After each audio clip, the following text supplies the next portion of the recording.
દૂધ છે એ શરીરનું પોષણ કરે અને દારૂ છે એ શરીરનું શોષણ. આવું થઈ જાય. પછી પીવાઈ જાય પછી શું થાય કંઈ નક્કી નહીં, ઉતરી જાય પછી શું થાય એ કંઈ નક્કી નહીં. એક દારૂડિયો દાંત કઢાવવા માટે ગયો ડેન્ટિસ્ટ પાસે. એનો દાંત દુખતો હશે, દાંત કઢાવવાનો હતો. તે ડૉક્ટર પાસે ગયો. ડૉક્ટરે પકડ લીધું હાથમાં દાંત ખેંચવા માટે. આવડો આ દારૂડિયો તો મીડો ડરવા, ગભરાઈ ગયો અને કહે છે તમે મારો દાંત ન ખેંચતા, મારો દાંત ન ખેંચતા, મને કે દુખશે, કે આમ થશે તેમ થાય. ડૉક્ટર કે પણ હવે દુખે છે તમારે દાંત તો બારો કાઢવો જ પડે નહીં. કે તો કે એમ કરો તમારે કાઢવું હોય તો મને એક પેક મારી લેવા દો પહેલાં. એક પેક મારી લેવા. ડૉક્ટર સાહેબને એમ કે કદાચ એક પેક મારે, હવે પીવે જ છે તો એમાં શું વાંધો, એક પેક મારી લઈને જો એના નશામાં એને કંઈ વાંધો ન આવતો તો આપણે દાંત ખીઈ લેવું. ડૉક્ટર કંઈ કાંઈ વાંધો નહીં, પી લ્યો. એક પેક મારી દારૂડિયાએ અને પછી ભાઈ પહેલી ધારનો પીધો. ભાઈ તરત એકદમ લાગી આવી એની લગ્ની. અને પછી આવડો આ દારૂડિયો કે એલા મારી તલવાર લાવો. કોની માતાએ હવાશેર હૂંટ કાઢી છે, મારા દાંતને અડી તો જોવે. કે મારો દાંત કાઢવો છે, કે મારા દાંતની હામું તો જોઈ શકે, મારી તલવાર લાવો. હવે ડોક્ટર મીડો ડરવા. એ આંખે આંખો ધ્રુજે. હવે આમાં પીધા પછી શું થાય? નો પીવે તો દારૂડિયો ડરે, પીધા પછી ડોક્ટર ડરે. એટલે આ બધી ચીજો એવી છે કે મન ઉપર કંટ્રોલ તો કરવો જ પડે. જેણે કંઈક ભગવાનને પ્રિય થવું હોય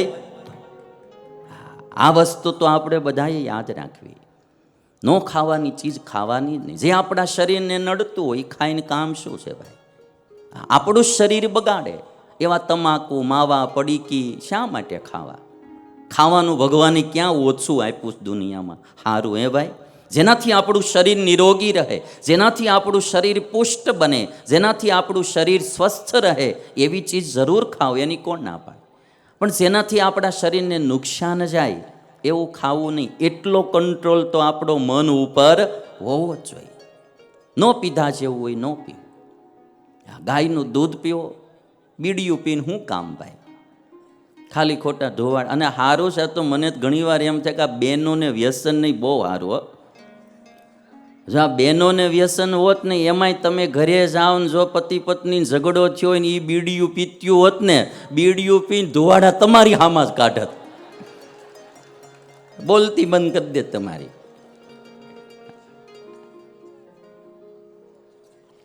અમુક કંટ્રોલ તો આપણા ઉપર હોવો છે. અયોગ્ય ચીજ જે આપણને નુકસાન કરતા છે.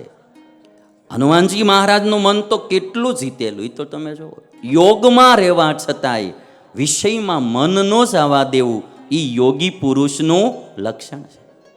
વિષય ન મળતો હોય ને ન ભોગવવો એ તો થોડુંક હેલું. ન મળે વિષય વસ્તુ પદાર્થ અને ન ભોગવીએ એ તો આપણને એક સમજાય કે ભાઈ શેટા છે એટલે વાંધો ન આવે, માપસરનું. પણ વિષયના યોગમાં રહી અને વિષય ન ભોગવવો એ જીતેન્દ્રિય પુરુષનું લક્ષણ છે. અને એટલા માટે તમે જોશો જૈન સંપ્રદાયમાં જીન શબ્દ આવ્યો.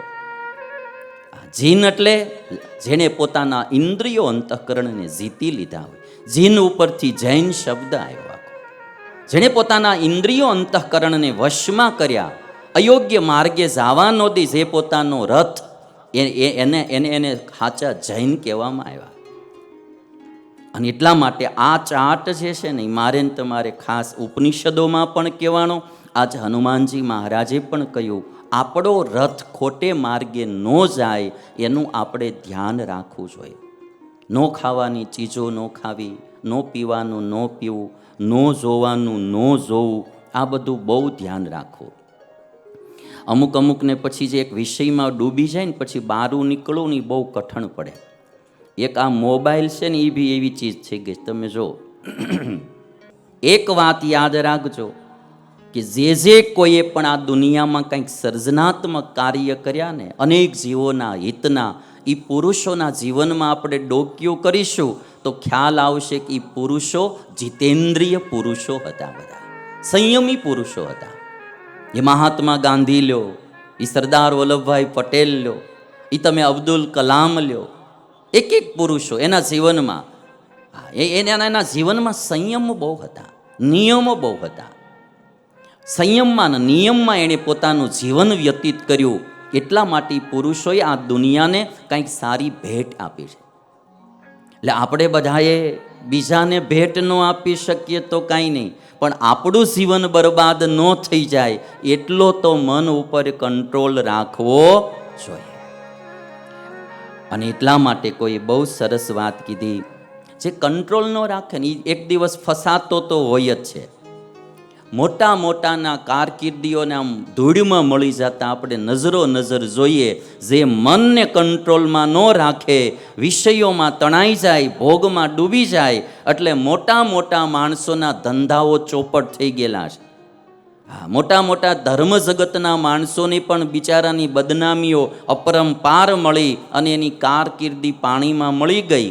અને એમાંય સ્ત્રી માટે પુરુષ અને પુરુષ માટે સ્ત્રી, એમાં તો બહુ સજાગ રહેવું, એમાં તો બહુ સજાગ રહેવું. આ હનુમાનજી મહારાજ બધી નારીઓને જોઈ રાવણની, પણ કહે છે કે મારું મન વિકારને ન પામ્યું. વિકાર હેતો સતી યસ્ય ચેતાંસી ન વિક્રિયંતે સહ ધીર, એને ધીર પુરુષ કહેવામાં આવ્યા. અને જે કોઈ આમાં પડ્યા એટલે એક દિવસ દુઃખ આવે આવે ને આવે. એક ભાઈને પાડોશણે એ જ થઈ ગયેલું, તો રોજ માળો અગાસીમાં ચડી જાય ને ત્યાં પાડોશણે વાતું કરે, પાછો દરવાજો અગાસીનો બંધ કરીને વાતું કરે. એટલે કોઈ ખખડાવે, જરા ખોલી દેવાય. એક દિવસ એની પત્નીએ પૂછ્યું, તમે આ વારે વારે ઉપર શું કરવા જાઓ છો? તો કે વિટામિન ડી લેવાય કે. એટલે સૂર્યપ્રકાશમાંથી વિટામિન ડી મળે, એમ સવારના કોમળા સૂર્યપ્રકાશમાંથી વિટામિન ડી મળે. એની પત્ની કહે, તમે વારે વારે અગાસીમાં શું કરવા જાઓ છો? તો કે વિટામિન ડી લેવા. એની પત્નીને ખબર પડી ગયેલી, એ કે વિટામિન ડી આઠમ કરવાઈ ગયું છે, તમે સાનુમના હેઠા બેહો. વિટામિન ડી આઠમ કરવાઈ ગયું છે કે. હવે પછી આની જે કંઈ શક્તિ હોય ને હુંકારો કરવાની, કેમ ચા મોળી કરીશ, એ હવે આવડો આ બોલી ન શકે.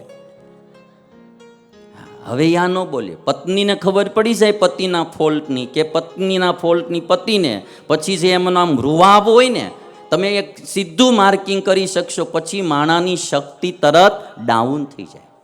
સંયમ છે, નિયમ છે, મનનો કંટ્રોલ છે, એ પણ એક પ્રકારની શક્તિ છે. અને એનું પ્રેક્ટિકલ આપણે બધા કથાઓ ખાલી સાંભળી, જીવનમાં ઉતારવાની કોશિશ ક્યારેય ન કરી. મહાભારતની કથા તમે જુઓ તો ગાંધારી જે હતી, ગાંધારીએ પોતાની આંખે પાટા બાંધ્યા. તમે કોઈક દીક માર્કિંગ કરજો, સુરદાસ કોઈ પણ હશે ને પ્રજ્ઞાચક્ષુ, એનામાં અમુક પ્રકારની શક્તિઓ અજોડ જોવા મળશે. સંગીતમાં તો લગભગ બેતાજ બાદશાહ હોય જ, સુર જ્ઞાનમાં, તાલ જ્ઞાનમાં ઘણી પ્રકારની શક્તિઓ એનામાં ખીલે. શું કરવા? કે આંખે કરીને જે શક્તિનો વ્યય થતો હતો એ બધો બંધ થઈ ગયો. ગાંધારી આંખે પાટા બાંધ્યા હતા.